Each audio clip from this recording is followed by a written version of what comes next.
Welcome to another episode of Panel on Panels, the podcast about all things comics and comics related. I'm your host, John Campbell. Joining me, as always, my co-hosts, Mike Ergoni. Greetings. And next to him, of course, Mr. Donovan Eilert. Hello, everybody. Hello, and welcome to the first episode of 2016. Oh, yeah, that year happened. Mm-hmm. Is it still happening? 2015 happened, or have you already moved on to 2017? John, I'm already on 2077. Oh, that's right. Nothing but Fallout for me. I forgot about this. I'm waiting until 2099 so we can get some Spidey action. Yeah. We need a Spider-Man for a year. It's 2099. That's right. It's strange because I was actually just reading about like a bunch of Spider-Man 2099 stuff earlier today as I was in my usual like dive into the Marvel Wikipedia page that inevitably like leads to things I never needed to know about. But I started researching like that alternate reality evil version of the Hulk, the Maestro, and apparently he's had several run-ins with Spider-Man 2099. Right? Yeah. Wow. I can't say I've read a ton of Spider-Man 2099. Neither have I. I've read it. I've been 6 Spidey titles out right now. There's a lot. I was just reading Spider-Man 2099, and in that, the Spider-Man of 2099 is now in present day. Oh, what? Yeah. Wait, post-Secret Wars? Yeah, post-Secret Wars, but he's trying to prevent the chaotic future that he came from. It's very Terminator-esque, cool. Right? So he keeps traveling. He can like travel to the future for an hour, and then he's like, oh, still the same. Better go back and change something again. Well, he can't... Don't do this. This is not... We don't need this. This is already a tangent from what we're supposed to be talking about. Okay. But anyway, what I'm John, saying is... we will have a time travel episode. I will have my day. We'll talk about Back to the Future for a long time. Anyway, in that book, there's a thing where he doesn't want to be Spider-Man, though. He's got his spider powers. He left his suit in the garbage can like every Spider-Man Yeah, has. I mean, but he's like, I can be a hero without, being Spider-Man, right? Sure. And somebody said something about, like, weren't you going to put it on? And I think Peter Parker says that to him. He's like, between you and Miles and Jessica and, there's lots of spider people. Yeah, I think there's enough Gwen? spider people running around. Well, she's not present in... Sure. Spider-Gwen? Is Spider-Gwen in mainline Marvel now? I thought everything was now that it's all got matched together. I don't know. She's taking over Marvel. I have not seen her really show up in one of these. Plus Silk books. and... Well, Silk is there. Yeah. Yeah. Anyway, a lot of Spider-Man going on. We're not here to talk about Spider-Man, though. No. We already did, and we already heard his rock reflections. There are no rock... I had forgotten about that. You can reference that episode if you like. You can go back to. Today's superhero that we're talking about, though, does not have any rock reflections, unfortunately. Thank God. I'm working on them, actually. Is that right? Currently. Mm-hmm. Yeah.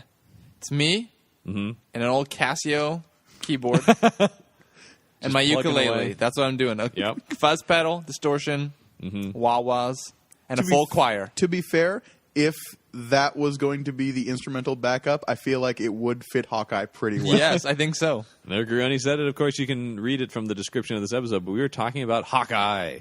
Wait, we are? Again, we have to keep doing from this. MASH. Yeah, Hawkeye. Yeah, Yeah. we're talking about Major Hawkeye Pierce Yeah. from MASH. Big fans of Alan Alda. Yeah. He's great. He was, making martinis and saving lives. Yeah. And hitting on nurses. This ain't a war, it's a murder. Yeah. He was the Groucho of Korea. I think that's accurate. Yeah. I just wish Groucho would have hosted Nova for years. Right? Wouldn't that have been awesome? Tell me about the universe, eh? Yeah, exactly. No, we were talking about Hawkeye, the avenging archer, which nobody ever calls him anymore. Or Hawkguy. As everyone calls him these days. Hawkguy. Sup, Hawkeye? We were specifically... Now, when we're talking about Hawkeye, obviously this character's been around for quite a while. People know him. People probably know him as Jeremy Renner from the movies, because, that's obviously why he's been popularized. But he definitely had his day as of Age of Ultron, which was good to see. Which, somebody was... I was talking to somebody about that, and because somebody was saying, like, they should make a Hawkeye movie. And I'm like, they did. It's called Age of Ultron. I would also like to see just a straight-up Hawkeye movie that was more like espionage-based or more like street-level stuff-based. I think there's a great opportunity for a Hawkeye Black Widow movie. Oh, yeah. The two of them together on some kind of espionage, man. Yeah. Throw in Nick Fury and Maria Hill. Just make the S.H.I.E.L.D. character. They'd be like the primary. Secret Avengers. Yeah. Would be awesome. Yeah. Yeah, they could easily throw Coulson in there. Yeah, sure. That'd be There's awesome. Coulson's way back into the movies. Awesome. Please do that. Once again, Hollywood, we're giving you tons of ideas. It's 2016. left Come on. and right. Come on. Here's Just your send slate us for a thank you. 2017. That's all we need. That's all we need. Just a big old thank you. Maybe an executive producer credit, some money. Tickets I don't know. to I don't know. premiere. Any of this. A guest arc on Agents of S.H.I.E.L.D. Maserati, We'll take it. whatever. We'll take it. We'll be the new big bads who are causing trouble for Coulson and the gang. We're just like, what season of Buffy was that? The Trinity, the 3 nerdy guys who. That's totally us. Season 5 or 6. Yeah. I think it was 6. Whenever I yeah. watch that, it's like, Yeah. no, I know these people. I am one of these Yeah, people. I think that's when they're our debating podcast. over what Death Star they're drawing on the side of their van. It's like, no, it's Return of the Jedi. You can tell from this, like, idiot. Exactly. Yeah. Hawkeye's a character who's been around for quite a while. We are specifically focusing on a run of Hawkeye, and people probably know what run that is because it is sort of the Hawkeye run. As of right now, yeah. I mean, Hawkeye has sort of he's one of these characters who sporadically over the years has had his own comic. Yeah, on and off. I mean, mostly he's gotten the spotlight definitely in Avengers comics. For sure. He's a big part of Ultimates. I mean, that's how he was introduced, was through the Avengers. After the Avengers inevitably broke up for the first time, and Cap had to start his own team of Avengers with Blackjack and Hooker. You know what? Forget the Avengers. They're gone. But no, he was recruited in that second wave with Quicksilver, Scarlet Witch. All the good ones. Yes, pretty much. I remember my first ever exposure to Hawkeye Yeah. was at the Wilsonville bowling alley. Go on. There was a Marvel, Street Fighter level video game. Sure. Oh, Like Marvel vs. arcade Capcom. game. Yeah. No, was it? I don't know if it was Marvel vs. Capcom. Might have just been a Marvel brawler. I think it's Marvel. Yeah, because Marvel vs. Capcom, I don't know if they feature Hawkeye. Yeah. Do they? Yeah. Well, mine, I don't think. I think this is more like. Remember the Teenage Mutant Ninja Turtles? Sure. One, but you're like Avengers. Okay. But anyways, Hawkeye, and just being like, That solved it. this guy has the biggest things coming off of his eyes, Yeah. and trying to figure out, and he's got a quiver, but you're just punching people in this game because it's like Can't use weapons. exactly. So I was like, what is this? And Secret of ask- the U syndrome all and over then again. asking Uncle Paul, of course, Yes. who is this guy? He's like, well, he's good with a bow and arrow. And being the DC fan, I was like, so Green Arrow. He's like, Yeah. well, yeah. No. He's got this girl he goes around with. It's like, oh, like Black Canary. He's like, no, it's another bird name though. And you'll figure it out. Yeah, that was always the thing to me was I struck by the image of him. He was one of the Avengers, Man, that particularly. classic costume. I Yeah. love that costume. It's so good. But I grew up on Avengers West Coast. Oh, yeah. And he was there from what I remember. And it was always like, who's that guy? He has a crazy costume. But he was always kind of just he's to the going to be side of hiding in the things. shadows in bright blues and purples. Yeah, but I really became a fan of his through Ultimates. Yeah, that's that was where I was probably like, wow, this Yeah. guy's awesome. mostly because in Ultimate he wasn't like the bow and arrow was definitely around, but his whole thing was like he just doesn't miss no matter what weapon he's using. Specifically, and it's a Millar comic, so of course something like this happens. Just him being tied down to a chair, ripping out his own fingernails, and then flicking them at guys and killing them. Yep. It's just like, oh, that's both gross and amazing. Yep, like all Millar work. Yeah, pretty much. It's like, I love this, and I'm going to go take a shower now. Right. But Hawkeye, of course, then finds his way into one of the movies because it makes sense. He is sort of as we talked about when we talked about the Avengers. Hawkeye is there. I mean, he's one of your core Avengers. It makes sense to have him in a movie. He's been in the run like one of the longest. Oh yeah, for sure. And he, as a result of this, because this is how Marvel rolls, you got to give him his own book now because he's in the movies. Yeah. As it declares on the back of the first trade, the breakout star of this summer's blockbuster Avengers film, Clint Barton, a.k.a. self-made hero Hawkeye, fights for justice and good rooftop barbecues. Yes. Here's the thing. So, I'm assuming that they were just handing this out. I mean, like they wanted to do this, and they give it to Matt Fraction. Or Matt Fraction has a take on it, is from what I gather. Right? They want to do a Hawkeye book. Matt Fraction pitches them this. This book is unlike anything else at Marvel, and unlike anything else really in mainstream superhero comics. Definitely at the time. I think Marvel has really taken to heart some of the things they've seen in this comic, and we've gotten a lot of diversity in terms of storytelling in Marvel in recent days. For sure. But this definitely kind of started it all. And which is just so interesting because it feels like it In could modern Marvel, it could anyway. easily be a throwaway book. Oh, yeah. In different hands, this is an attempt to cash in on a character from a movie. You know, does Hawkeye really warrant his own book? You know, these are questions I'm sure that were asked at the time. Like, I didn't initially want to. I mean, I was like, cool, Hawkeye's awesome. I might pick that up. I really liked Fraction from his Invincible Iron Man run. Yeah, no, like I was aware of Matt Fraction definitely going into That was what Hawkeye. I had read his Punisher War Journal run and his Invincible Iron Man run, which I was a big fan of both of those. I don't think I'd seen him at like cons and stuff speak. And what was it? I want to say, was that the Woodstock that we went to that he did the talk at? I think so. So that was a fun little like. I've seen him talk multiple times, and I think that was one of them. Yeah. So like I was aware of Matt Fraction, but I didn't really become a fan of his until reading this run. Quite frankly. Well, this is his breakout. This is where Fraction becomes the superstar comic book creator that he is now. I mean, we've talked about Fraction many times on this show, and the guy's amazing, of course. But he's what's interesting. He was doing this before. Like this was so shocking to people, right? Because it's in a Marvel book. But if you go back and you read Casanova by him, right. The blueprint for this is there. This kind of meta messing with the format of comics, this winking kind of vibe to it that he has in here. Everything is so light and fun and like playing with everything. But the difference, I think, especially between this and Casanova, is that Casanova didn't have this, I guess, for lack of a better term, overworld to play with. Because what struck me about this run of Hawkeye is that it feels like it takes place off the panel of what's happening in Avengers. Yeah. Like Avengers and all of that crazy stuff is happening, and then that stops, and then we keep following Hawkeye, and that's this comic.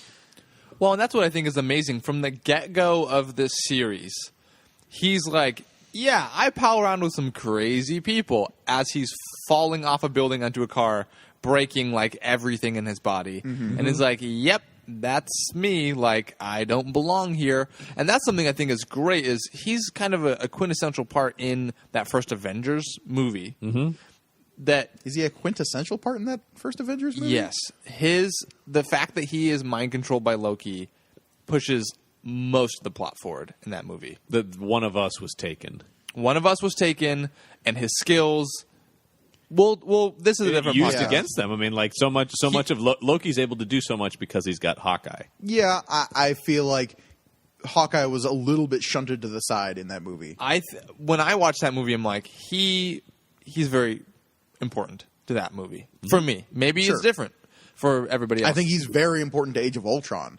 I think but that's what I was going to say is seeing him in that movie, I was like, yeah, he makes perfect sense in the first Avengers. However, this run and then seeing him in Ultron is like, oh no, this is like legitimizing what he's doing. Like before he's important, but now it's like, oh, but we get it. He's the person that we all would want to be and would want to train and be that person. Right. But he's also completely aware that he's like, I don't fit in with this. Right? I mean, we talked about this for like 10 minutes in the Age of Ultron episode of like, he's talking to Scarlet Witch and saying like, this doesn't make sense. I shoot a bow and arrow. But if you go through this door with me, we're Avengers. And if not, that's fine. But we have to do this. One of the reasons I love Hawkeye so much, and I think both this comic and Age of Ultron really exemplified this, which is like, he's a guy whose job is that he's an Avenger. This is his job. Right. He goes to work as an Avenger. Yeah. Everyone else is an Avenger. This guy is like, I'm an Avenger for these few hours, and then I'm off the clock. and you see that when in they're very different takes in Age of Ultron. He's like a family man and stuff, but it's still that idea. Like, I go home at the end of the day. Cap doesn't go home. I mean, not really. He can't. But that's what's great about Fraction's run of Hawkeye is that, like, you're not necessarily seeing the big Avengers stuff. If you want to go see that, go read Avengers. Right. This is just like Hawkeye dealing with some day-to-day shit, and like, yeah, there's superhero stuff sprinkled in there because he can't escape it, and that's what's kind of great about it. Well, he has a very put upon, just like, ugh, super crime, damn it. But his day-to-day is a little bit different than our day-to-day. Sure. I mean, when you say because even beyond super crime, like just crime in general, and like he's still defending people. And at the end of the day, he's still a hero, so he's going to stick up for the little guy. Or little dog. Or, yes, pizza dog. I mean, right when we're introduced to him, we're dealing with Pizza Dog. Well, initially we have this great I mean, almost every issue of Hawkeye starts with, okay, this looks bad. Which him in some precarious situation. I mean, you're struck by this. This is almost right out of the first movie. Even him falling backwards out of a window and firing his grappling arrow. Yeah, I love all the trick arrows. Like, I don't think they get. There's plenty of trick arrows in the movies, but they don't give like the crazier ones a highlight. Like, I want to see the boomerang arrow. I want to see the oil slick arrow. Yep. I mean, right here, this is the first. I mean, okay, this looks bad, and then this is sort of our preface to the book, which is Clint Barton, aka Hawkeye, became the world's greatest, or the greatest sharpshooter known to man. He then joined the Avengers. This is what he does when he's not being an Avenger. That's all you need to know. It's pretty, and it's great. Mm-hmm. But when he comes in, I mean, I love this whole thing where he's in the wheelchair and then he kicks the wheelchair into traffic, and then it cuts to this wounded dog, and he's going into a veterinary clinic, and he's like, "Fix this dog." Mm-hmm. And because this is the thing about Hawkeye, especially within this like the first couple of trades, Hawkeye on a whole, like, he's not a super likable guy. No. Well, it's not. Well, and in Ultron, they make him that way because he's got a family and kids, and like it's easy.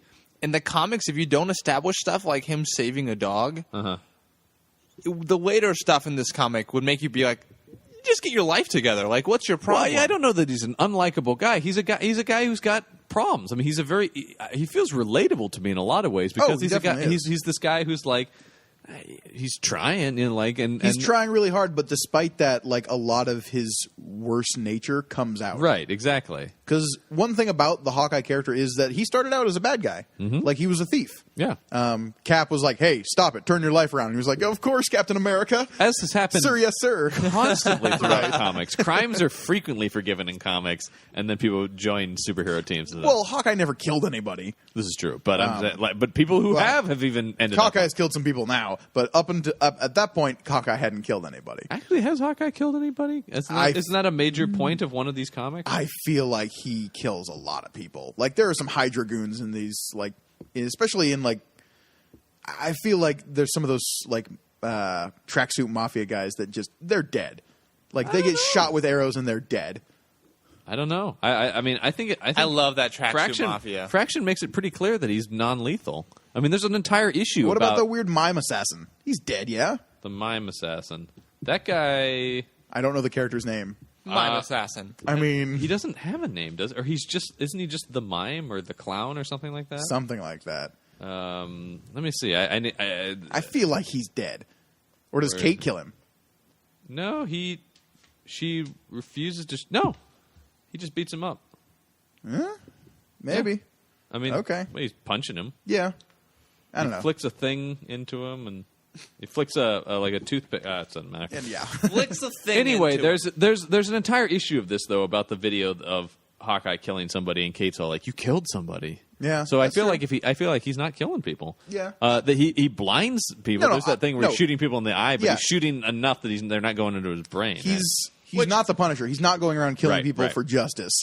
He's Hawkeye. He finishes things with precision, albeit sloppy precision. Like, he's a sharpshooter. He'll hit what he's shooting at, but meanwhile everything around him is exploding. Yeah. Yeah.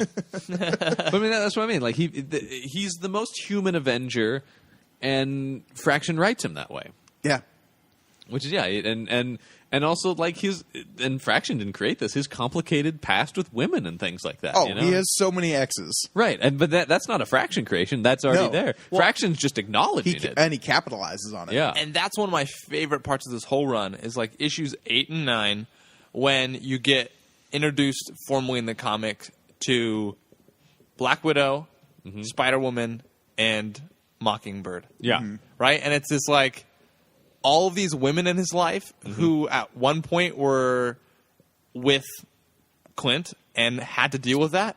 I don't think. Oh, sorry, Black Widow is not a. No, but she's described as the work wife. That's right. I like that. That's concept. right. They have a different kind of relationship. Right. But they're together with him in a sense, and they're trying to keep his life together, and he's not helping them. But you get to see all of these strong women in comics who are all awesome characters, by the way. If you ever want to read, like, strong, great female things, Black Widow, Mockingbird, Spider-Woman. Or Hawkeye. Well, yes. Or that was going to say. We'll get there because we're now not going to get there. You just gave us the segue to talk about the Hawkeye of the title refers to two people. But refers to Hawkeye, Clint Barton, and Hawkeye, Kate Bishop. But that's where, in 8 and 9 is where you really get to see Kate Bishop as this fourth woman who's getting dragged into his life and is like, Clint, what are you doing? But here's the thing I like about that, which is this idea that you talk about the negative sides of his personality and stuff, but it's through these women see something in him, or else they would just give up on him. Right. And I think that really is one of the things. Well, they can see the hero. I know, and I think that what you're talking about in 8 and 9 in particular really goes to show how endearing Fraction makes Clint in so many ways, where you're like, well, there is something to this guy. Because people aren't just like, well, screw you. You know, I just realized something, and this is something we definitely should have said at the top of the episode, and that's, hey, if you haven't read this, we're going to spoil the crap out of it. Maybe you should go read it. I don't know. We're entering year 2 of this podcast. Just assume we're spoiling stuff. I guess. I'm tired of saying spoiler alert But on we're stuff. doing the whole run. This isn't like trade 1, Right. trade 2 or 3. It's all This of is them. issues 1 through, when does it end? I want to say, like... 22. Issues 1 through 22 of, like, I don't know what volume of it is, but of Matt Fraction's run on Hawkeye. It's really just Hawkeye. There's only been miniseries beforehand. There's not really Yeah. a consistent ongoing Hawkeyes to get into volumes and stuff. But we're just talking about the run by Matt Fraction. We're not getting into the Jeff Lemire stuff afterwards.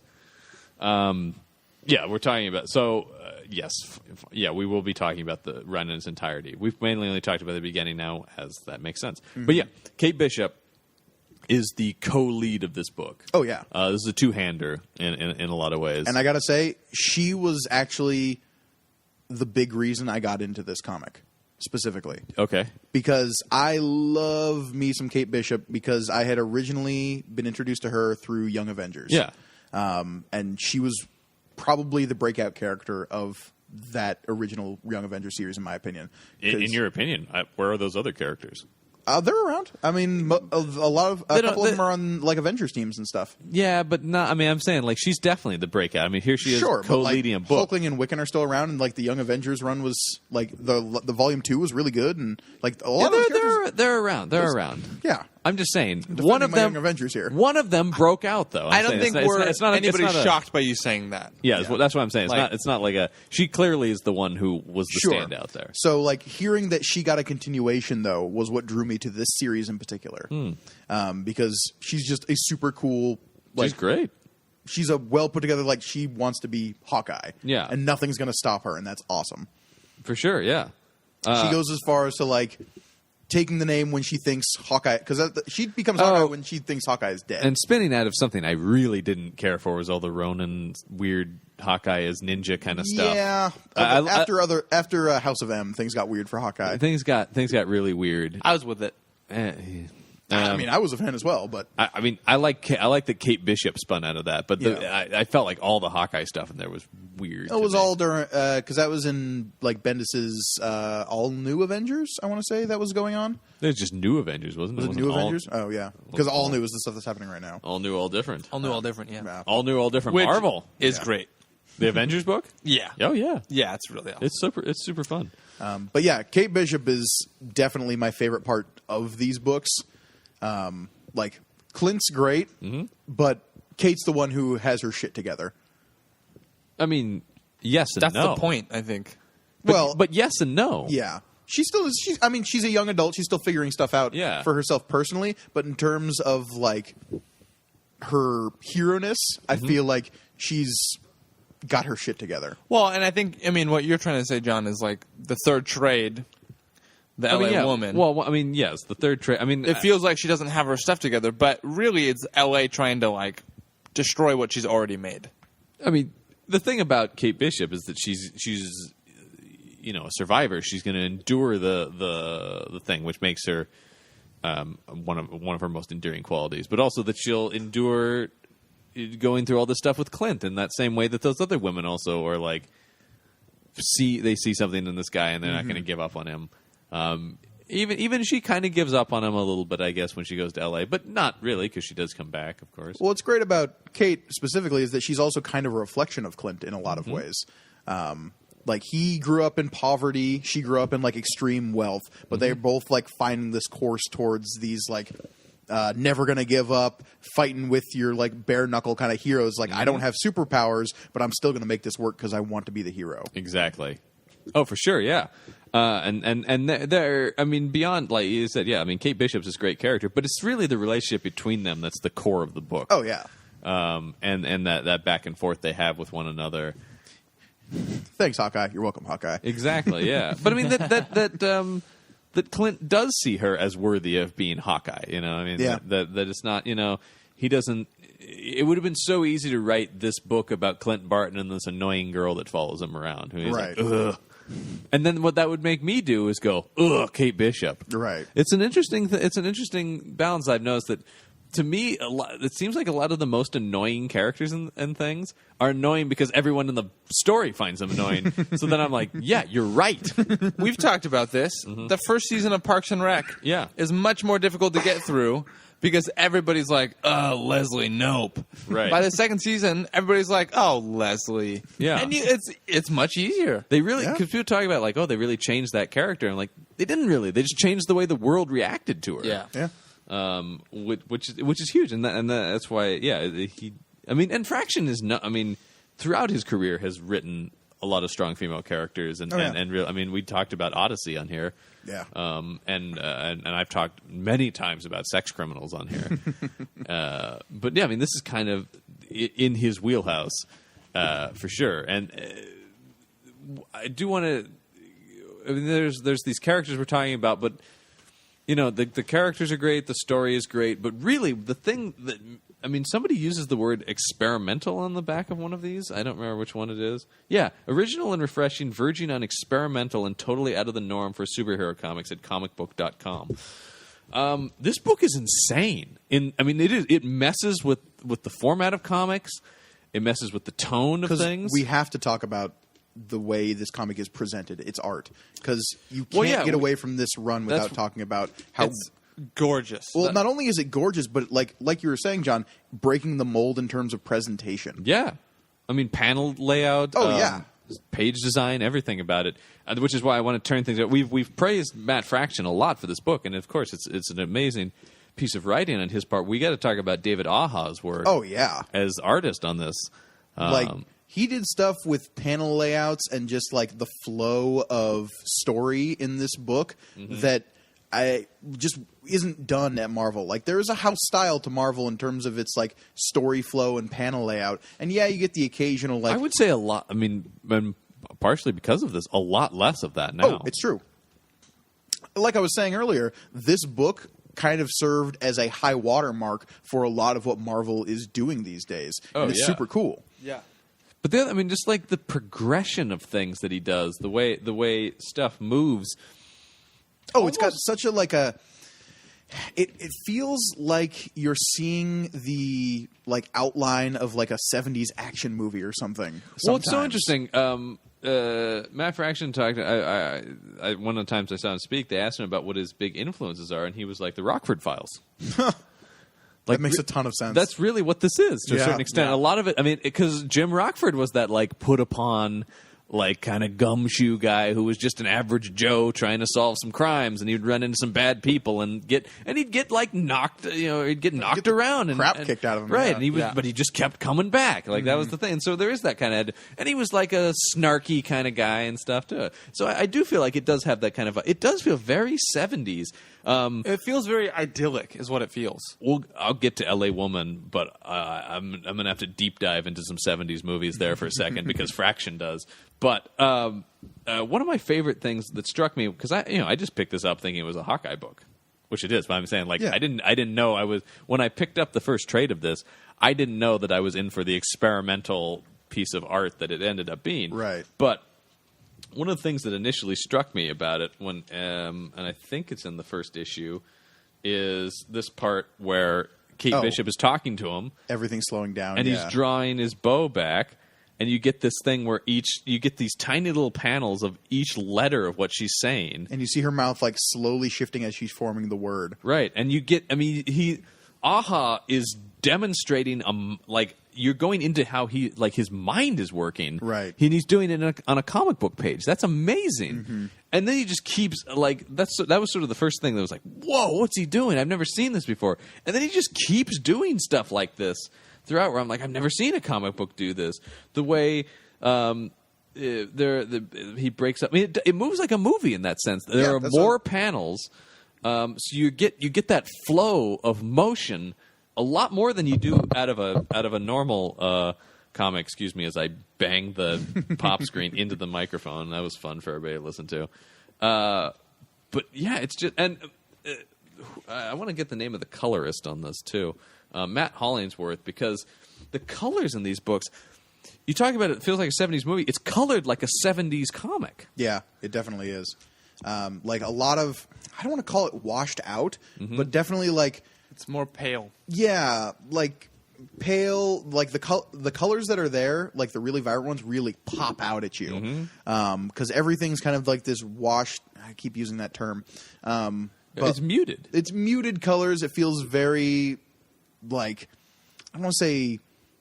gray, but kind of I think pale is the right word. Flat. And then like when shit's happening and like colors are popping out at you, you're just like, oh wow, the shit hit the fan. Yeah. So you know when like stuff is moving. I feel like this and Wade's Daredevil came out at the same time, and that had a very similar approach where it sort of went back to an older Marvel style of coloring as well, and an older style of that was attempting to be very much a throwback book, what Wade was doing in Daredevil, and really trying to feel like a 70s Marvel comic. This feels like a throwback book without having anything to throw back to. But this feels like in the coloring, it's a throwback. In everything else, it is like rewriting how comic books are done. Yeah, but in the same way, I do get like kind of a nostalgic feel or vibe off of some of this stuff. Off of a lot of the artwork, but in terms of the storytelling, this thing is way out there. Yeah, it's true. Well, it was. I think it's become less so again, being like at the forefront of Marvel's kind of give a book to a creative team and let them go hog wild. Yeah, exactly. No, and then that's sort of, it's interesting that Marvel has become, I mean, not in everything, of course. No.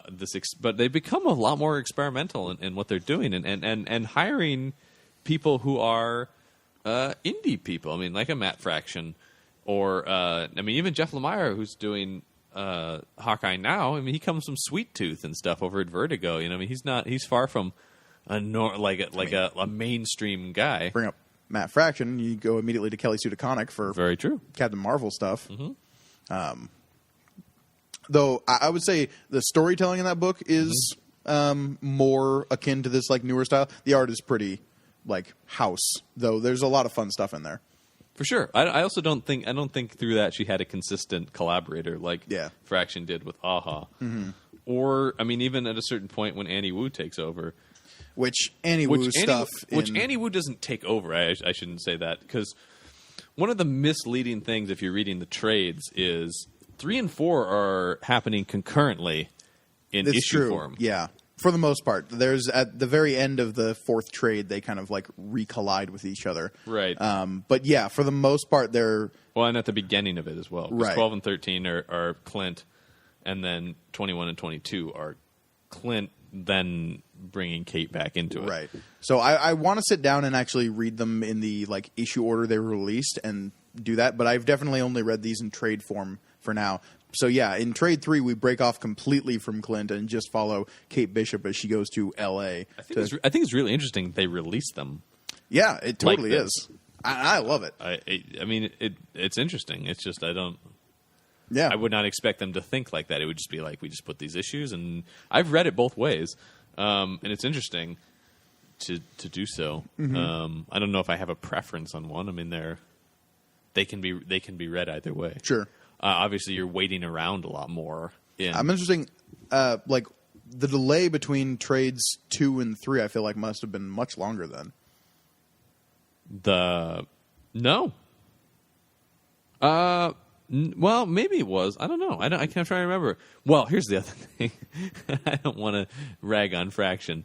The delays between the issues of this book were notoriously long. Yeah. This book took long periods of time off. It was a very slow-moving comic, and that which is always infuriating. But that is another thing about this comic is it feels a little removed from the rest of Marvel continuity to a certain extent. Yeah. Which is fine because it's kind of like doing its own thing, and that's really cool.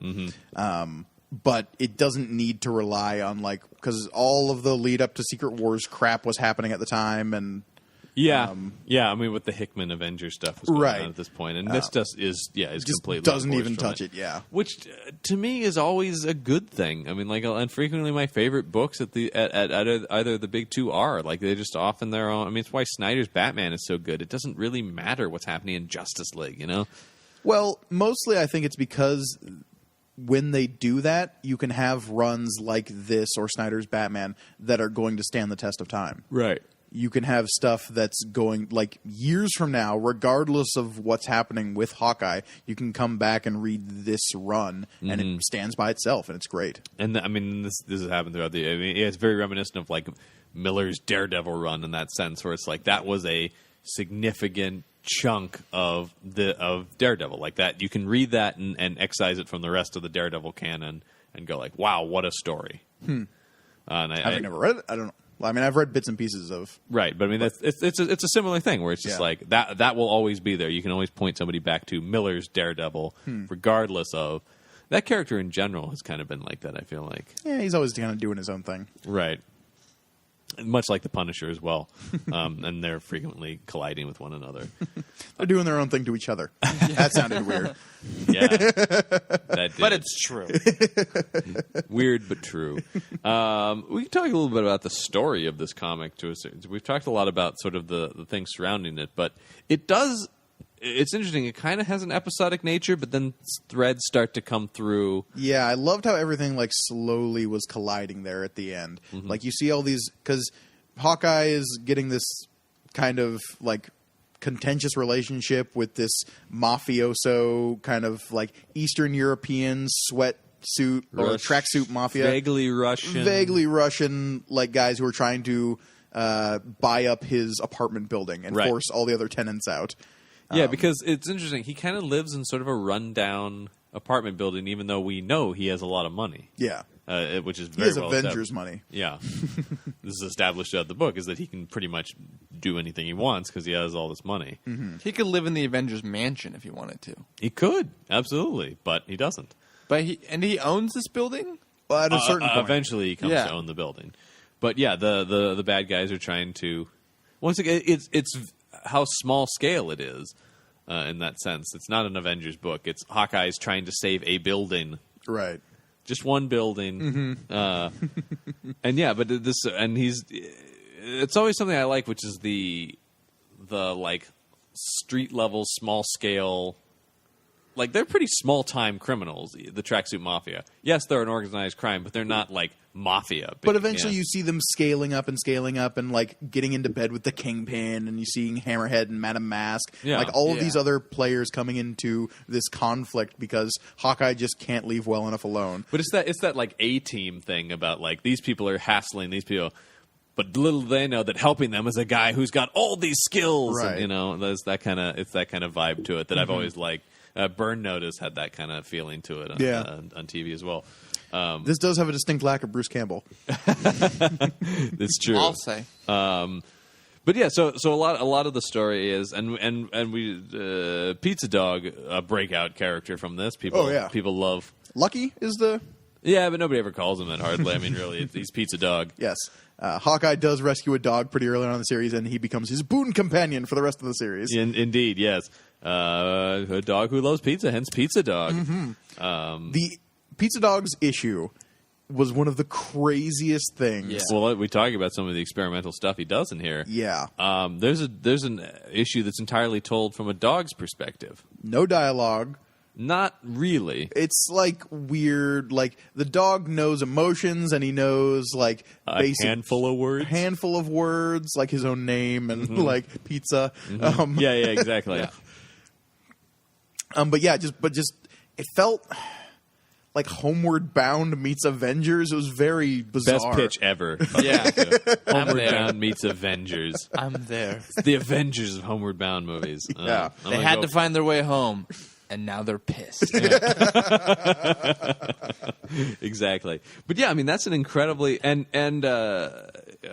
to a certain extent, he like the dog solves a mystery to a certain extent. I mean, like he ends up finding the body of one of Hawkeye's neighbors. But I mean, who let him do that? You know, I mean, that's an insane issue. But it's also it's so interesting how I think people were really starved for this. You know, because the reaction I've seen to this book is immense.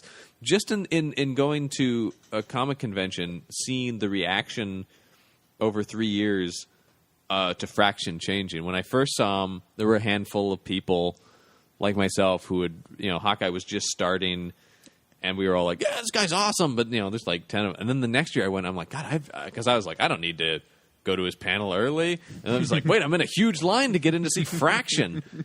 And he kept getting in increasingly bigger rooms and stuff at the convention hall, because it's just like, and suddenly there are these diehard fans. I remember meeting him, and somebody showed up dressed as Kate Bishop, and he was like, oh my God, you're dressed up as Kate Bishop. That's awesome. And then there's like 40 Kate Bishops now, it's just like, which I approve. If that trend can continue, I'd be happy. Sure, yeah. No, I mean, we love Kate Bishop, and that's awesome that people do that. But it's so interesting to me that people latched onto this book in a way. And that issue in particular, I remember coming out and people were like, wow, we love the pizza dog issue, more like the pizza dog issue. Because I think, yeah, there was sort of this like... God, when he gets hurt at the end there, I was just like, yeah. No! Did you? I mean, yeah, it was like, oh, he's going to kill Pizza Dog? I know! I was so just like, this can't be happening! Not Pizza All Dog. of my pets are incarnate in this pizza dog. Exactly, yeah. That you do really... Pizza Dog is as much a part of the ensemble as anybody. Yeah. That he's a beloved member of Team Hawkeye. But yeah, there is people feel an ownership of this book. I feel like fans of this are like, Hawkeye, that's my book, maybe because what it did, I think, is distinguish itself from the rest of Marvel in such a way that people could latch onto it. Because, like, for the longest time, Marvel was like, if you're reading one Marvel book, they're all... I'm not going to say they're all the same, because there's lots of great Marvel books out there, but you're getting a certain style of storytelling from a lot of Marvel. It's a shock of the new, to a certain extent. I mean, yes, it's very good. Of course, I don't want it to sound like I'm downplaying how good it is by simply saying like, oh, it's just so new and that's why everybody loved it. But it was like, whoa, what is happening? Yeah, exactly. But especially for people who had only stuck to like Marvel and DC stuff. Yeah, and I think, and this is going to sound like I'm saying the opposite, but its story is so simple though. But that's almost, especially when you have Hickman doing Avengers at the same time. To boil it down to, it's really just a character piece. It is like a 70s movie in that sense, where it's just like, here's a guy trying to put his life together, and there are some assholes in tracksuits who are making it hard for him or whatever. Which is awesome. I'm waiting for the convention where I see a tracksuit mafia. I've seen tracksuit mafia cosplay. No way. Yeah, I was going to say, I don't know if I have, but there's got to be people especially like rolling up in Mini Coopers would be literally the coolest thing ever. And they keep saying bro.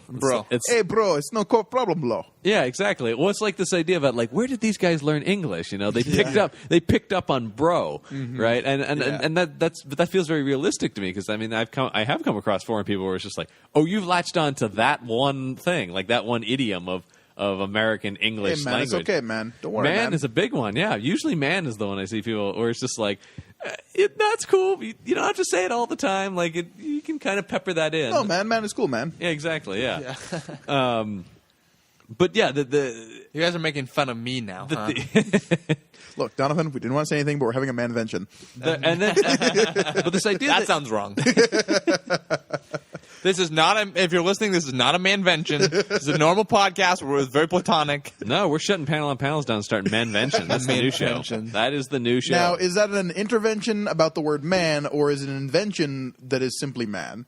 I don't. Wait, are we implying that we're inventing man? Well, at some point, somebody did. Somebody had to. Somebody did. And we're taking credit.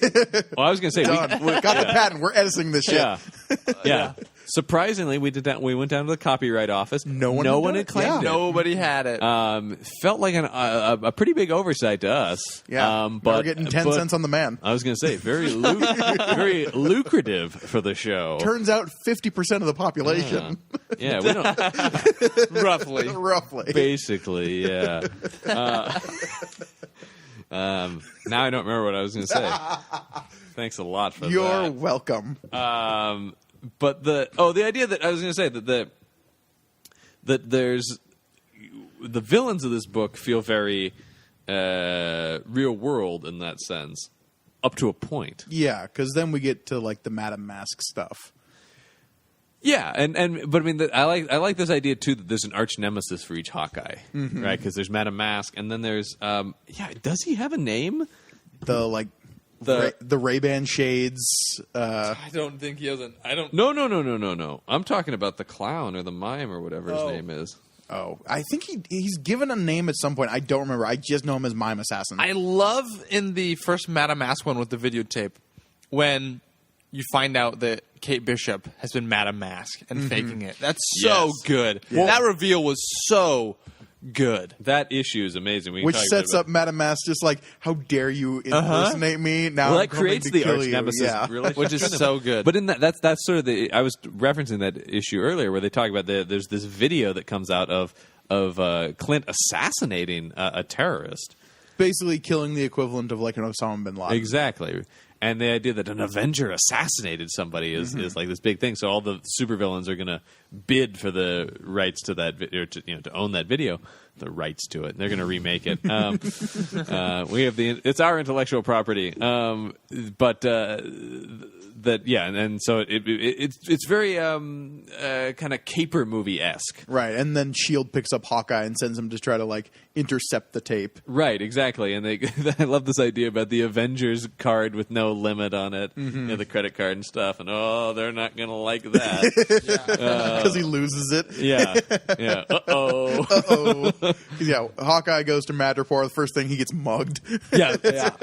Of course, because that's the thing. We're supposed to get he is the put upon everyman, or he's just like, crap. It's that Jim Rockford thing. Ninjas. Yeah, exactly. You don't ever see that in a Captain America book. Captain America is never like, okay. God. I do not need this right now. As much as I would love to see Steve Rogers be like, please not now. No, see, because now we have old man Steve Rogers be like, my limbago. Yeah, he'll be young again. I'm liking Falcon Cap. Yeah, Sam Wilson's fine. I'll get into. We don't need to discuss. I don't have any issues with Sam Wilson being Captain America, other than he's still pretty much just Falcon, really. Now dressed up as Captain America. Yeah. I mean, that's kind of, like I always loved him. No, right? but he's now more of an icon. Briefly, as an aside, in the first All New, All Different, there's a scene where he's on a bridge, he's just saved somebody, and a couple Girl Scouts are like, will you buy our cookies? And he only has enough money to buy one of them, and then it's like this big media event of like, whose cookies is he going to buy, right? And the whole idea of like, now that he's Captain America, he's America's ideals. I'm not saying that they're not doing some interesting things with it. That's what bad, but people are paying attention to him now. But whereas when Falcon, they weren't as much.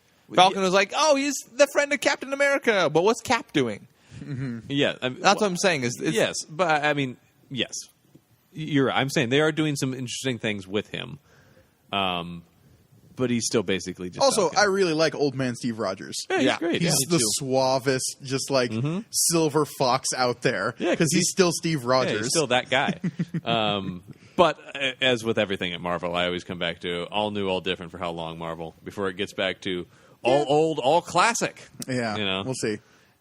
It will happen. What if Have they you read never changed Soul's again? run on She-Hulk at all? A little bit of it. They do some great stuff with old man Steve Rogers in that. I haven't read any of that. I will hand you some trades on your way out. Okay. That like always that. happens. And here's your trades. Thank you for coming over. The real reason we do this. Yeah, But yeah, you're not wrong. Yeah. That's the nicest thing you've ever said to me. Oh, I'm sorry. But in Donovan, you're an amazing human being. That's the second nicest thing you've ever said to me. Wait. Not wrong. I'm more worried about being right than nice. Okay, fair enough. I think I've proven that on this podcast before. I'd rather be right than nice. many times over, you've Yeah. proven that. But yeah, so this story about getting this tape back, and then you find out the tape is fake even, and Hawkeye didn't... There were actually 3 tapes, one with him, one with Wolverine, and one with... Yeah. I forget the other character, but yeah. One of them. They're basically just trying to find a leak in S.H.I.E.L.D. Yeah, which is also a cool idea. That this shield, I like anytime S.H.I.E.L.D. shows up in this book.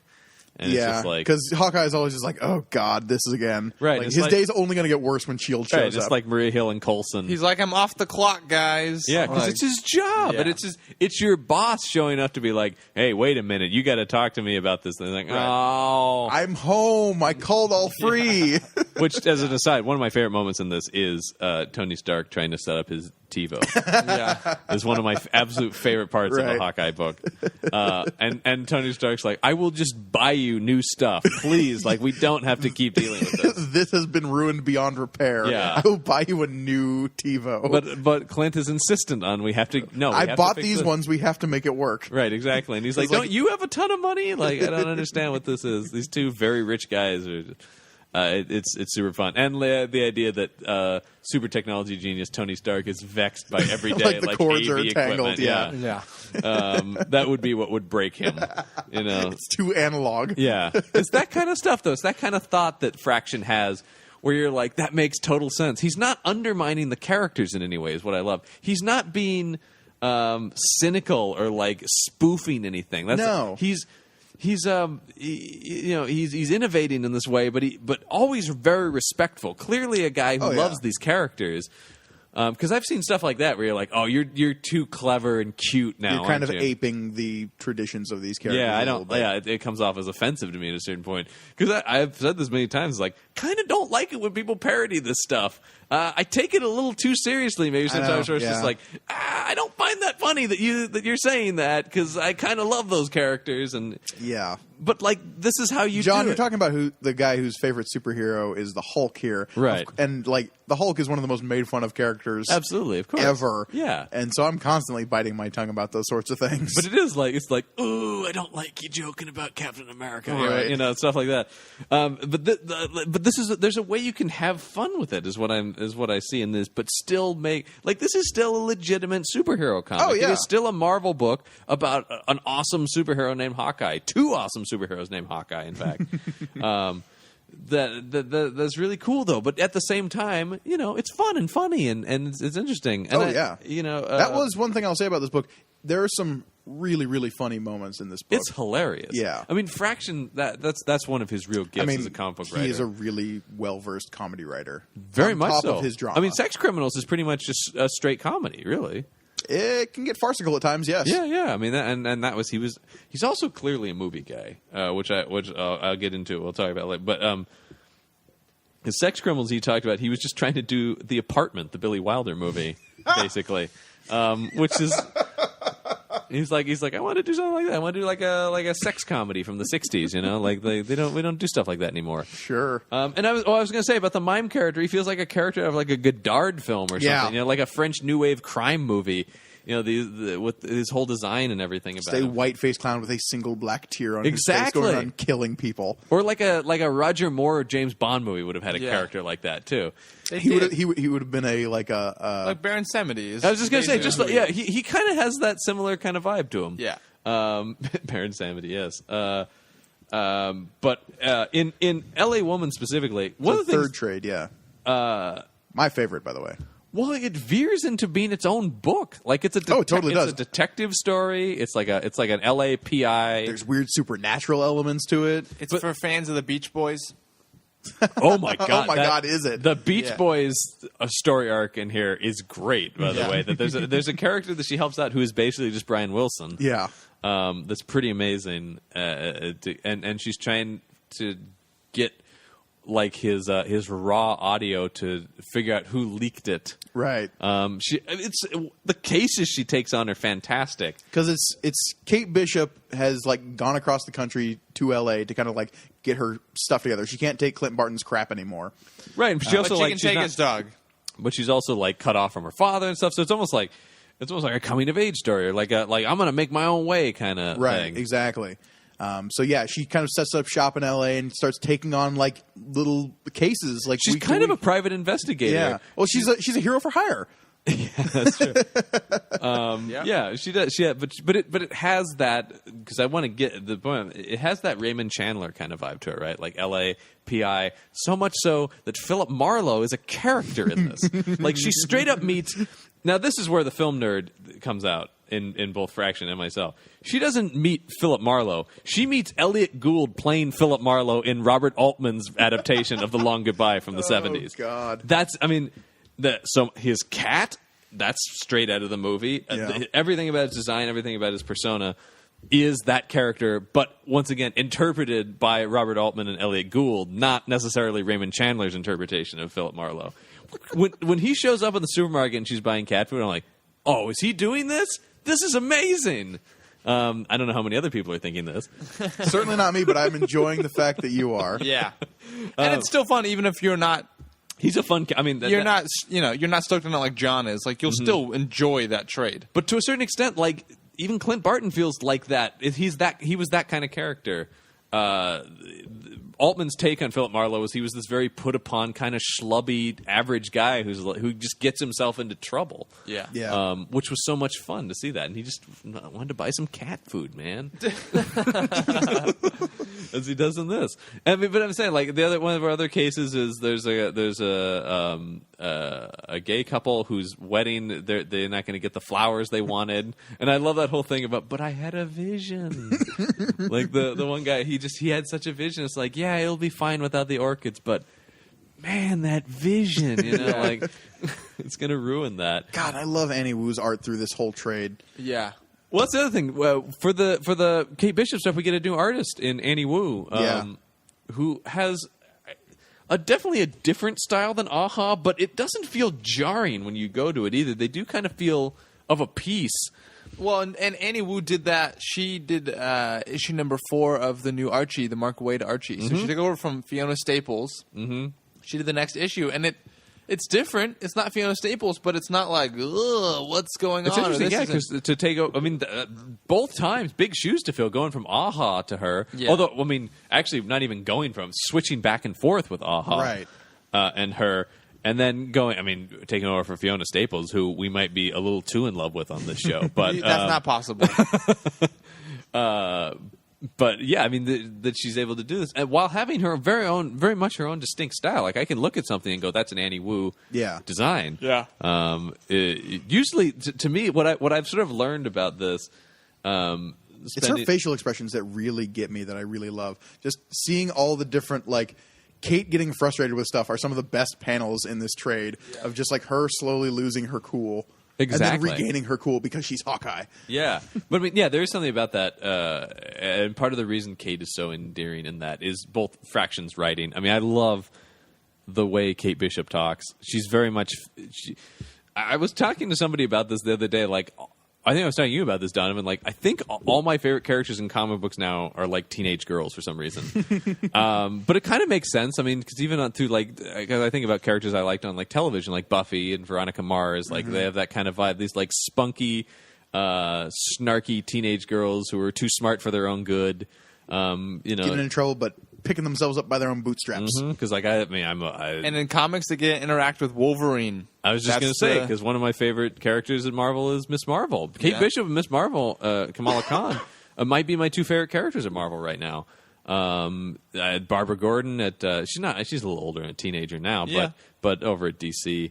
More of an Amadeus Cho man myself. See, he doesn't do it for me. There's something about that. He comes off kind of douchey to me. Really? Yeah. What have you read him in? I read Totally Awesome Hulk. Okay. Wasn't crazy about him. It's kind of the point of the book. I keep saying this, but you need to read Incredible Hercules. Yeah, you do keep saying good. This. I will read Lend him the trade. Please give it a try for you me, don't, You don't have to lend me the trade. I can look it up. Yeah, Marvel Limited. But I would be curious, because you and I do sometimes have different interpretations I realize of it, comics. but like, I trust in my opinion of this book that the Greg Pak's run on Incredible Hercules is really, really good. Sure. I mean, I'll and it will endear you to the character of Amadeus Cho. All right. As well as Hercules. Sure, yeah. But yeah, I don't remember how we got here even. I was just talking about Well, I mean, and so much of how endearing Kate Bishop is not only through the way she talks with Fraction's dialogue, but Annie Wu's drawings of her are just fantastic. I mean, Annie Wu kind of has this adorable style to her that, like, the world that she draws almost takes on, like Kate Bishop fits in this world, right? It's almost like the world that Annie Wu draws was made for Kate Bishop to exist in, to a certain extent, I think, and that's I always liked that. Like, to me, that was always the idea that one of my issues with Nolan's Batman movies was he tried to make Gotham so real, and I'm like, no, Gotham is a city that only Batman could only exist in that. Right. You know what I mean? Like, it's got to be this weird gothic city that's larger than life and has these crazy characters in it, and that's the city that needs a Batman. But I think that also speaks to Aha's art a lot, is that, like, Hawkeye fits so perfectly into that as well. I actually haven't read anything else that he's drawn. He's doing Scarlet Witch right now. Oh, sweet. Is he doing that? Yeah, I'm pretty sure. I read Scarlet that. Witch. Why did I not notice his name on it? That's really good. I think so. I might have just lied, but I'm pretty sure I didn't. I really liked the first issue of Scarlet Witch. Yeah, no, you're right. There is that kind of... But what I'm saying is it's sort of interesting to see when it breaks off. Because Hawkeye, while it's a two-hander, it's Clint's world, and Kate is in it. Yeah. When you go to the Annie Wu stuff, it's like, oh, here's Kate's world. Right. And their art styles contrasting each other, especially when you're going back and forth between them. You really feel that vibe about, like, this is Clint's book, this is Kate's book. No, and that's... I want Kate to have her own book so bad. I mean, yes, and she did basically. Yeah, I know, and that's what's super slick about, like, all of these going through these trades is you can just read L.A. Woman kind of by itself. And it stands alone, like, as just like, this is Kate's Hawkeye book, and it's awesome. Yeah, for and sure. it fits perfectly well in with the rest of the stuff. Yeah. And seeing her triumphantly return in those last couple of issues of Fraction's run, one of my favorite panel progressions in here at all in any of it, or one of my favorite just images in here is the first time we see her come back. you just passed it, yeah. Did I just pass it? Because her coming out of the smoke from the exploding car, and he starts on the glasses. yeah. And you just see the reflection of the building in her purple sunglasses, and it pulls out, like It's a so camera cool. would. You It's start just there her on the street outside of the building with Pizza Dog right next to her, and she's just like, "Oh, Clint, what have you done?" As there's, like, wreckage and exploded cars outside the building, and then she just kicks ass. Oh yeah, and then there's this awesome silhouette of her and the dog through the Hawkeye. smoke and stuff. Sorry, he did the cover art on Scarlet Witch. Okay. Oh, that makes sense. That does really look like his art. But yeah, it's so good. Like, I feel like so much of the stuff we talk about in here is just like, it's so good. we need to have, like, I don't know, like, post pictures of stuff we talk about or something. Just be like, look at the thing that we're talking about. It's amazing. Yeah, well, we can be like, flip to page whatever. Yeah, or whatever. We Yeah, don't really number pages. that in would require comics, work, though. Well, they don't number them for us. Yeah. Well, I just God, mean Marvel. in terms of effort on our part to, like, post Oh, liner notes or something. We gotta talk to our social media division Yeah, we have one of those. when they exist. Definitely not just Donovan on me on Twitter. Yeah, well, no, are you crazy? This is a 100-person operation. Oh, going on yeah. right now. Have a team. Hey, we are legion. Gorgoni is actually 5 people. I don't know am if anyone... 8 ducks in a man costume. We don't want to reveal all the secrets, but yes, it's true. We won't tell you what Donovan and I are, so to keep the mystery alive. remains Yeah. alive. The mystery remains alive for us. I still don't know. We're figuring it we're out. still trying to figure this out. Now, Gorgoni, you have done something that I haven't done, which is yet. I intend to. You read Jeff Lemire's. Yeah, I mean, I saw the a beginning of- Hawkeye trade that said 5, and I was like, ooh, new Hawkeye. So I bought it, and it's great. Oh, it declares all new Hawkeye, which is what the book is actually called now. It's Hawkeye, and this volume, The title is fifth called volume All New of this Hawkeye, trade is but All now New the Hawkeye. actual book itself is called. Because this All is New definitely Hawkeye. a lead into the all new Hawkeye stuff that's happening post Secret Wars. Yes, because Secret Wars. It messed kind of with everything. it blew up a lot of stuff. But also left much of it exactly the same. Yes, which is why I'm super curious to read All New Hawkeye, because where it leaves off with this first little Lemire trade is very like, wait, what's happening now? Because at the very end of this, we see Old Man Barton from the Old Man Logan Yeah. fame. Zatoichi Hawkeye, as I like One to of my call him. favorite Hawkeyes. Zatoichi Hawkeye. Oh, because he's like blind, badass Hawkeye. Oh, yeah. Hawkeye doesn't need eyes. No, of course not. He's just that awesome. Yeah. But yeah, no, the Lemire stuff, the art is by, who did the art on that? Perez? His first name? Yeah, I don't know his first name. Ramon. Yes, there we go. I feel like it's just as like I don't want to say strange, but it's just as it can do some just as experimental stuff. They do a lot of stuff with flashbacks to like basically Hawkeye's origin, which is really, really cool. Like we see him growing up in the circus and stuff with his brother. We touch on that just a bit in Fractions Run. Yeah, but this definitely goes way more in depth into it. But the way they go about it is in these awesome. I think it looks like watercolors. Yeah, it does. That it's fading in and out in between panels, and you can have whole like page sections that are. Like, you'll have the actual main story going on. There's a whole second, basically, story going on in Lemire's run that is almost unconnected with what's going on, except for thematically, which is really, really cool. And the past flashback stuff with the watercolory art is just gorgeous. As you bring that up, you talk about flashbacks. I want to take it back to Fractions' book for a second, talk about one of the things I love, which is his inclusion of Barney Barton. Yeah, that's great. Which is a deep pull. The man who would fake to be Hawkeye. But he kind of legitimizes him here as this, like, deadbeat. I mean, if you think Clint's messed up, Barney's way worse. Oh, yeah. But Barney, quite frankly, is great in Lemire's run. Because we see a lot of Barney as they're growing up. And he's, like, the kind of rugged older brother who's willing to do anything to, like, make sure his little brother has a better life. Because they come from a messed up background. Oh, very much so. Very much so, yeah. There's a reason they were raised primarily by the circus. Yeah. But, I mean, in this, the way this book wraps up, I mean, it's called, film nerd thing, it's called Rio Bravo. And its ending is people holding down, like, a fort, basically. Yep. Much like John Wayne, Dean Martin, Rick Nelson, and Walter Brennan do at the end of Rio Bravo. But that it has this... the ultimate, I mean, it really has this arc, right? Oh, yeah. And to me, it is this ultimate moment of heroism for Clinton Barton, that he's not going to go down without a fight. We didn't talk about him becoming deaf and that they start doing sign language in the book as well. Oh, yeah, that's super cool. Like, at some point, he gets stabbed in both ears, and they just, like, take out his hearing.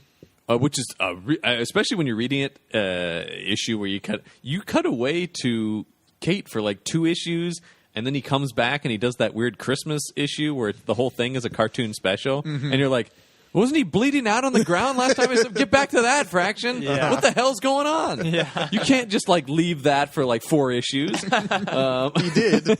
He did, yeah. But, yeah, and throughout the rest of the book, then you have the sign language kind of stuff in there. Which I remember him talking about, like, why wouldn't you do sign language? It's a visual way of speaking. Right, this is a visual medium. Of course you should do it. Yeah. It's just like, you're right, Fraction. It's just the matter-of-fact way that he's like, that's fine. But, yeah, that it ultimately comes down to in addition to Rio Bravo, but just sort of a Western-like ending about, like, no, I'm not. There's an one man's final stand against, like, odds that should kill him. I believe 21 ends with that moment, does it not? Where he's...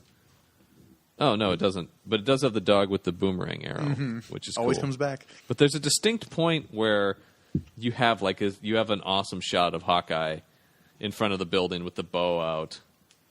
Oh, it's when, like, the gangsters are all coming in and they're like, we're going to, sweep this place and get everybody out. Yeah. But Hawkeye has rallied all the citizens of this apartment building to be, like, his impromptu militia. Oh, It's a little bit like Three Amigos. Well, yeah, it's that Western thing about, like... He wrangled up a posse. Yeah, exactly. Just like John Wayne does in Rio Bravo. They won't stand with him because that guy's coming to get his brother back. And I've seen Rio Bravo too many times. It's a great movie, by the way. Go out and check out all these old movies that I'm talking about that nobody knows anything about, and they should because they're great. You can watch movies from the 70s and from the 50s now. But you can? Yes, there's a thing. Are they on Blu-ray? Yeah, you can. I own both of those movies on Blu-ray. Rio Bravo and The Long Goodbye. There are 2 movies that you do not own on Blu-ray, John. They're just 2? Yeah. and we're working on getting those. Yeah. Wait, what are the two? I'm confused. Sex in the City 2 Oh. and Grown Ups, but only because he lost his copy of it. You owned Grown Ups on Blu-ray? Like Sex and the City 2, I understand. That's a glaring like hole in your collection. Yeah, but that's that that's needs in to the be vault. stopped. But But that's in the Sarah Jessica Parker why did vault. you get Grown Ups? You know, I love me some Kevin James.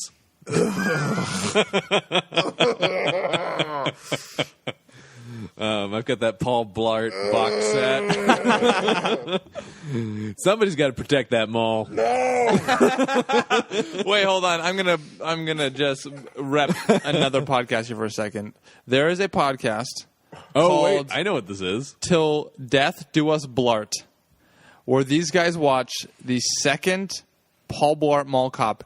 They're going to watch it every Isn't this podcast called The no, Worst Idea? no. Same guys. Okay. But I think it's every Thanksgiving until they die. They're going to watch Paul Blart Mall Cop 2 and do a podcast about it. Why? Because I don't think the worst idea ever is going to continue. I think they're Because they broke themselves. They're about ready to kill What themselves. was the one they were watching there? I think that was Sex and the City 2. Yeah. Sex and the City 2? Oh. Yeah. I heard that podcast and said, I don't need it on that. But those ones they watched every week That's right. and podcasted about it. So 52 times in a year they watched that movie. Yikes. But Till Death Do Us Blart is this. Oh man, that's amazing. No, I refuse to accept it. But the other thing I was going to say is, definitive as this ending is to a certain extent, I mean, like, we get this final battle for the building and stuff. We also get this moment where you have all the bosses of the mob, and I love this moment because it's so comic booky, right? Oh, you get like Hammerhead. You get what is it? Well, you got the owl, Kingpin, the Owl, Hammerhead, Madam Mask, this weird the guy. weird circus guy we saw from like one of the earlier trades. The swordsman's there, I want to say. So this is the swordsman here. Yeah. But it's such a great moment. Tombstone's there, and Kate Bishop's dad. Oh yeah, Well, and that's a big thing he's a supervillain basically. Yeah. Or at least he's in league with supervillains. That's something you He's figure out hinky business practices. Yeah. when Kate's like, she gives him a call, and he's like, she knows. He tells his wife, Yeah. girlfriend. I don't know if Yeah. it's wife or girlfriend. Who's like She said Kate's stepmother, so I'm Kate's age, Kate's friend. Yeah. It's Super like, creepy. She knows. And then you're like, what does she know? And then you see the Kingpin, and you're like, oh, that can't be good. And then I love Kingpin's line about, well then, ladies and gentlemen, it would appear we're in the Avenger killing business. Which, is that where we take it in the next volume? Because that seems... Wow, because that seems like the thread I would immediately take on. Yeah, no. Is the world of organized crime has has put a death sentence on Hawkeye. Hawkeye. There's a little bit of that, but it's mostly dealing with some like really kind of out there shield stuff. Yeah. Which is a lot of fun. And then I love this ending. I was talking about that before, where he's got the hearing aid, so Hawkeye's got his hearing back. We're to assume, and then they just Kate comes in, they notch up their bows and fire at the same time, and we go out on the two arrows flying through the air as we get credits. Once again, credits. There are credits in the comic book. Well, I love this whole thing about like a Clint Barton, Kate Bishop comic book. And throughout this, there's like, a Clint Barton adventure, a Kate Bishop adventure, and then you get a Barney Barton adventure.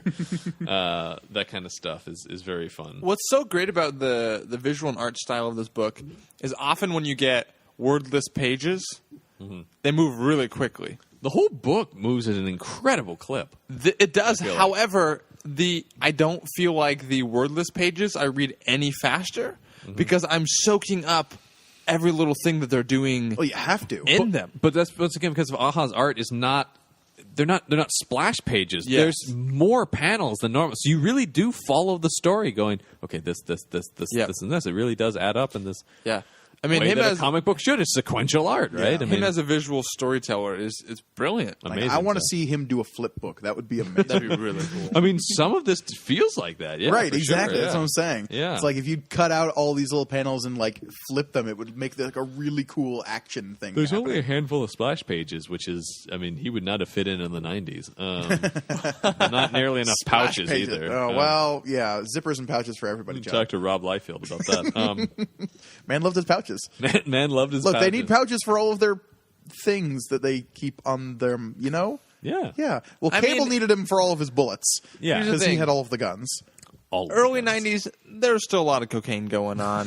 You got to make sure you got your pouches. Just take a bump, and go out and Yeah, fight, fight exactly. Magneto. Yeah, it's whatever. That's right. Hey, Logan, you still got some pouches? Yeah, get some pouches. Yes, Scott. Okay. As an honorable mention with all of this, I kind of want to also mention a tangentially related. It's not even tangentially related. It is related. It's Deadpool versus Hawkeye. Oh yeah. Because Was- that happened during this run, Right, exactly. And I feel like it fits really well in with. From that's Jerry Duggan. That's right? Jerry Duggan. Yeah. Yeah. I'm completely blanking on who did the art for that. Me too. I will say it's one of 2 Deadpool comics that I actually own. Is that true? Uh, I own 2 Deadpool comics. One of them is Hawkeye versus Deadpool, but I own it because of the Hawkeye. The book. arts. Let's see. Matteo Lolli and Jacopo Camagni? Camagni.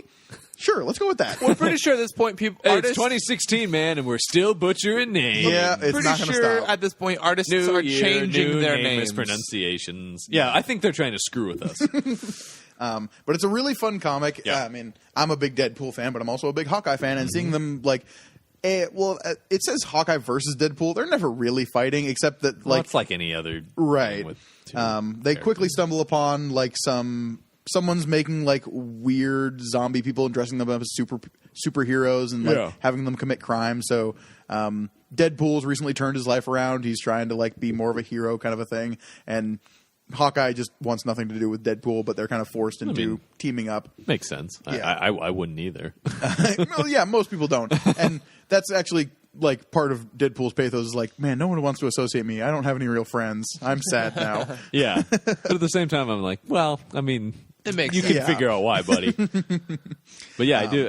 Yeah, that's good. I've forgotten about that. Yeah, that is. I mean, connected because it is this. I mean, it is very much It's the fraction. it's Hawkeye. Fraction's Hawkeye, and I think Duggan really does a good job of capturing And Kate that Bishop's Hawkeye. in there And too, Kate isn't Bishop, Kate Bishop's interactions with Deadpool are some of my favorite stuff, actually, Yeah, because she's constantly just like, "Why don't we have a bazooka?" I have a feeling Deadpool's about to get a lot more popular for some reason. Is that kind of some kind of animated show coming out? Recently, Pop Vinyls Yeah. started doing Yeah, more of and Deadpool. that's what I'm talking about. Plushies? Yep, that's Yeah. what I was. The plush Deadpools that are Yeah. that are coming Sweeping out. the No? nation. Has nothing to do with Ryan Reynolds or a movie coming out in February. Nope, that we will probably be talking about. I hope we do. What do you mean, probably? We'll definitely be talking. About. We went to Fantastic Four. Of I mean, course, we're going to after go see that, our Deadpool. bar is the lowest.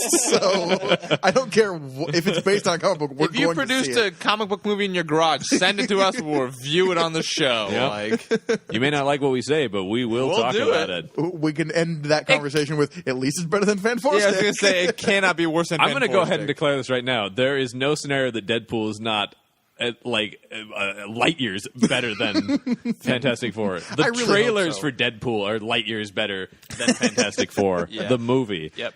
Just the 2 trailers they put out. Yeah, I mean, I don't know. How, once again, we've steered into a weird. Yeah, it looks good. I mean, I'm super excited to see Colossus in it. Yeah, me too. You are more of a Deadpool fan than I am. Yeah. To give you, it's interesting. We normally record these shows so far in advance, but I can actually talk about because this is coming out like right now. We're basically doing this live. Yeah. Yeah, no, you can call in. Sure, yeah, why not? Well, we're taking your calls right now. Yeah.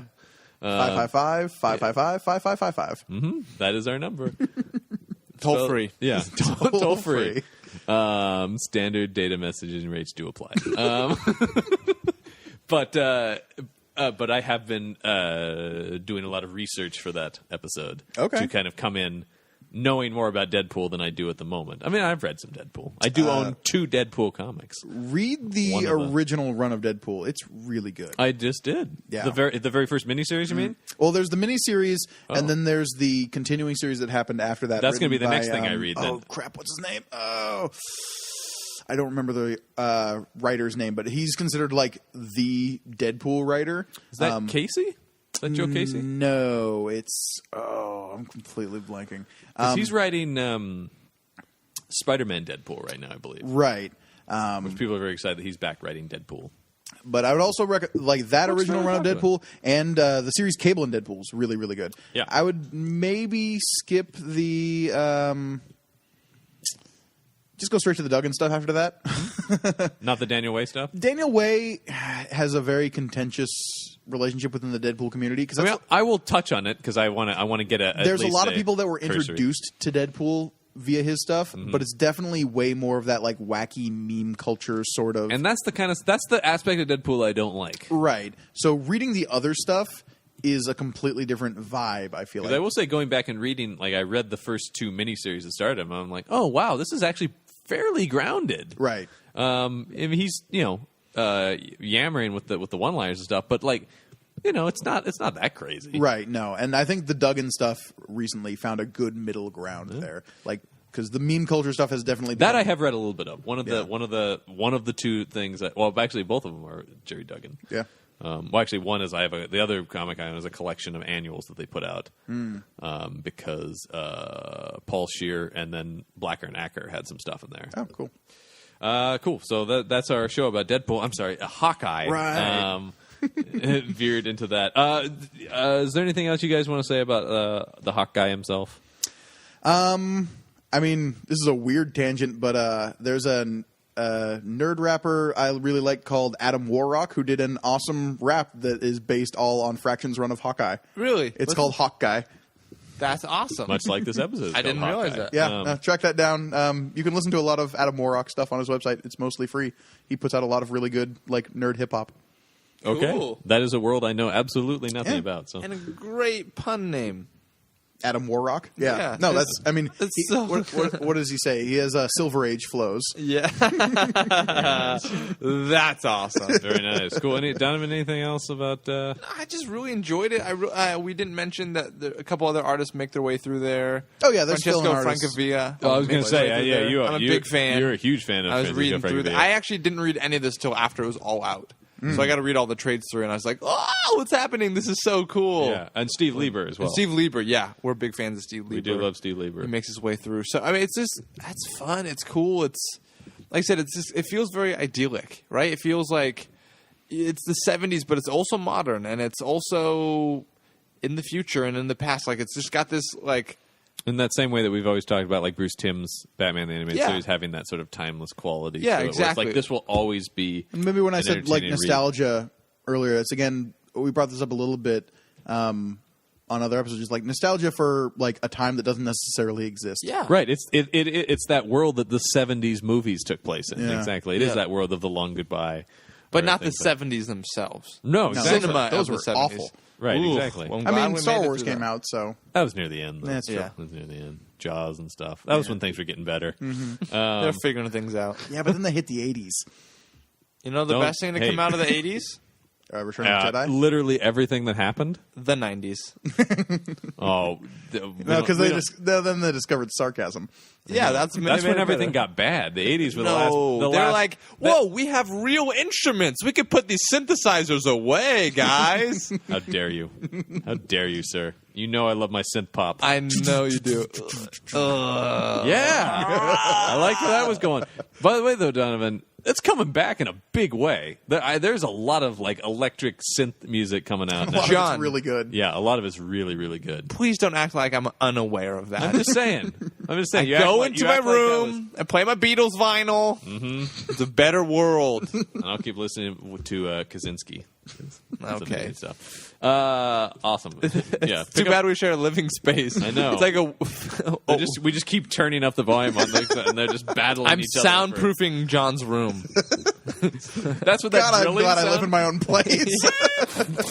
Yeah. Wonder what he's doing back there. Pretty soon, yeah. I better not check into Don't it. yell for help back there. No. Just kick your door open first. All I have to deal with is my roommates complaining about my loud metal music. Yeah. Yeah. Rightfully so, man. Nah, no appreciation. I'm not hearing it. I don't hear a problem here. You turn it up.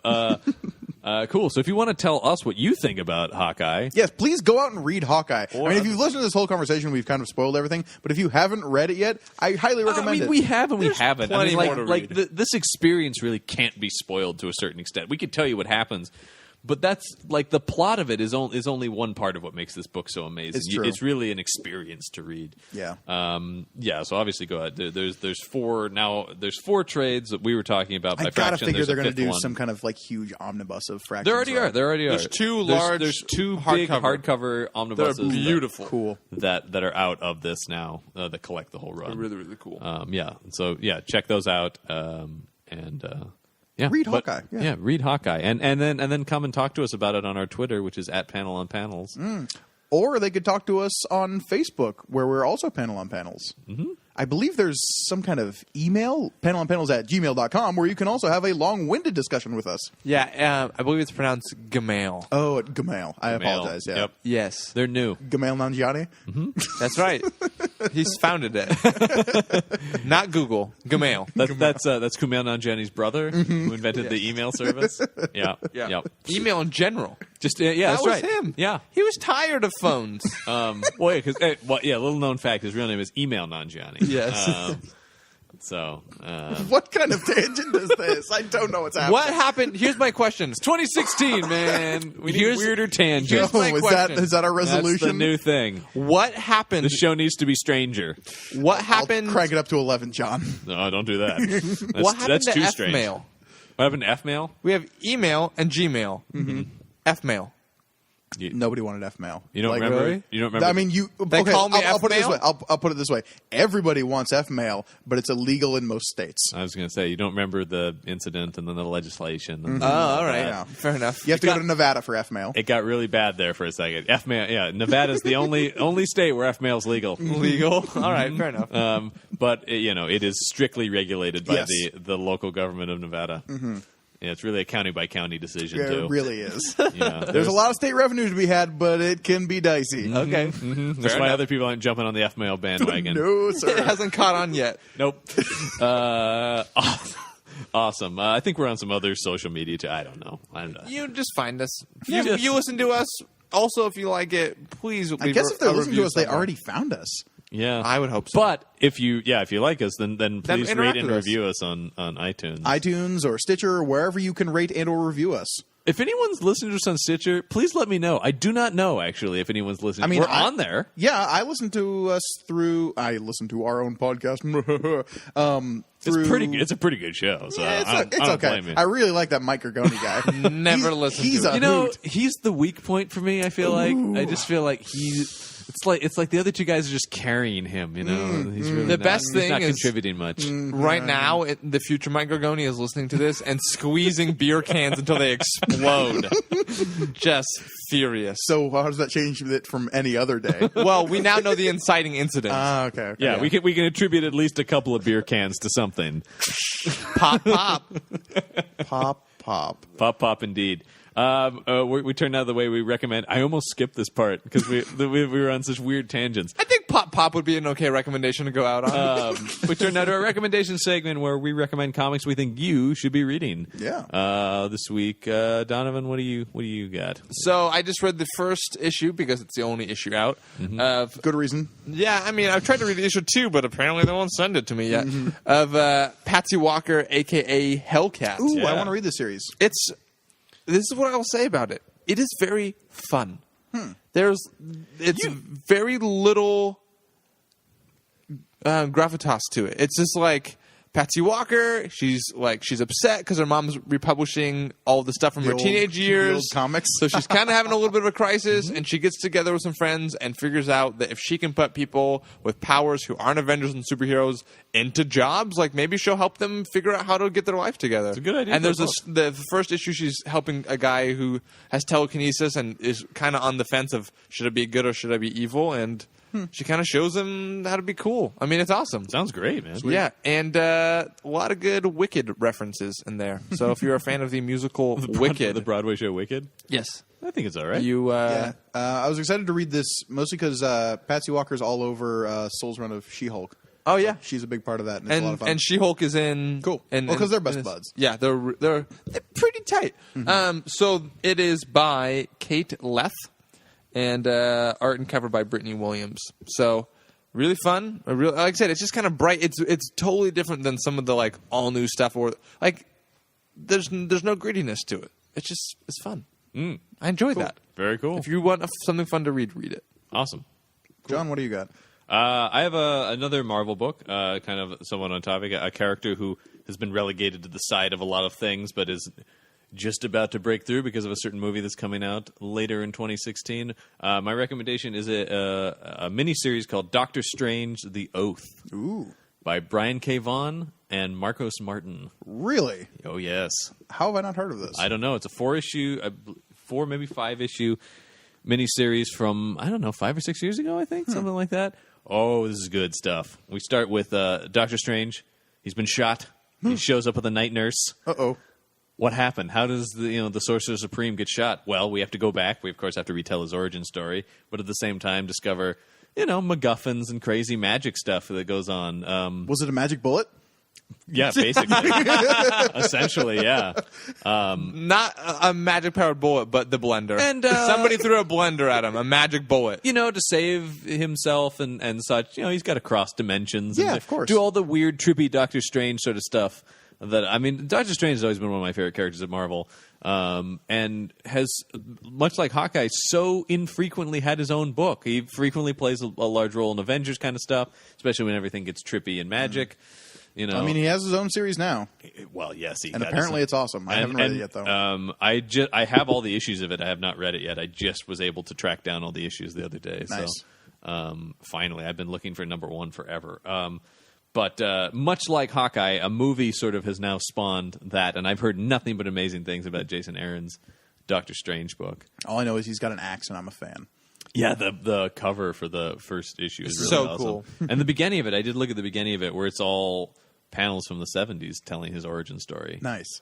And then that's almost like a dimension into itself as he sort of moves through that, because it's. I've seen that done in a couple of Marvel comics where, if they're time traveling backwards, the art style reflects them going back in time. Have you looked at any of the? I don't know why you would have necessarily, but the Transformers versus G.I. Joe comic they're putting out now? Absolutely have not. It's amazing. I'll show you some of it after because it wouldn't be very cool to show it to you now. But just me going, oh. The look of derision Gorgoni gave John a second ago was so good. I know. I'm sorry. I have not. I do now. This whole episode is just me defending the '80s now, right? No, and I'm Yeah. You say Transformers, I'm completely on board. You say G.I. Joe, and I'm like, okay, now sell me on it. So it's done. It looks like a comic from the '80s, not just in its coloring, art style, but even in the way that they've made the pages look like that old newsprint that's kind of orangey sort of. Yeah, yeah. It's pretty interesting. I picked it up going and is this reprints of it? No, this is a new book. That's cool. It's a really cool book. Check that out too. I don't know. There's 2 recommendations for you as well. Yeah, why not? Transformers vs. G.I. Joe is a ton of fun, and they're going to be doing a movie of that soon. There's going to be a whole Hasbro universe coming. Is there going to be a Transformers vs. G.I. Joe? Space Knight coming back? ROM Space Knight is part of it. Micronauts is part of it. It's going to be a shared universe of all the Hasbro properties at Paramount. Yeah, Hasbro-verse. Mousetrap? Mousetrap. Mousetrap. Don't wake daddy. Shoots and ladders. Yeah. Parts of it are going to be really thrilling. Other parts very sad when they fall down those chutes. It's one of those disappointing. 2 steps forward, 1 step back kind of comics. Yep. Yep. Gorgoni, what have you got? I talked a lot about Jerry Duggan this episode, so I'm going to talk about him some more. So I thought it was going to be, so we're going to put him aside for a second. Nope. To talk about. No, more Jerry Duggan. He recently had a run on the Hulk that I really enjoyed. Jerry Duggan, the Hulk. This doesn't sound like anything you'd like. Yeah, I know, right? He's actually quickly becoming one of my favorite writers. Between Deadpool and Hulk, I really want to go back and track down his Nova stuff. I'm interested to read it. Oh, yeah. The new Nova stuff is really good too. There's a third recommendation for you. The current run of Nova's I really like. Jerry Duggan took over when Mark Waid ended his run on Hulk because he had his run on Indestructible Hulk, and then it just started again as Hulk, which Mark Waid was running.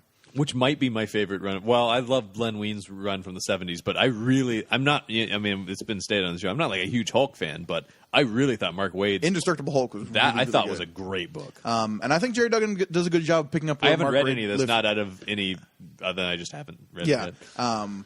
It's Jerry Duggan's the writer and art by Mark Begley. So good stuff. He's a great artist. If you've read any of Ultimate Spider-Man, yeah. you'll immediately recognize his art style, and he does a great job of really showing like the different expressions of rage on the Hulk, which I really enjoyed. Yeah. Because that's the thing about this run of the Hulk is this kind of takes place post-Axis, which is the whole like weird reversal of personalities thing. I haven't read any of that stuff yet. This doesn't have a ton to do with that, except kind of subtextually, in that like That's good. I mean, to an extent. at the end of Wade's run, Bruce Banner is shot in the head, Yeah. presumed dead. Yes. Then Axis happens, some crazy stuff happens. We come back with Jerry Duggan's Hulk, and now Hulk is like crazy intelligent. Mm-hmm. So he has like Banner's intellect and Hulk's physical strength. This has happened before in the past, I was going to say, I feel like I have read but books now like this. Hulk, who refers to himself as Doc Green, is why not? really adamant on staying himself all the time.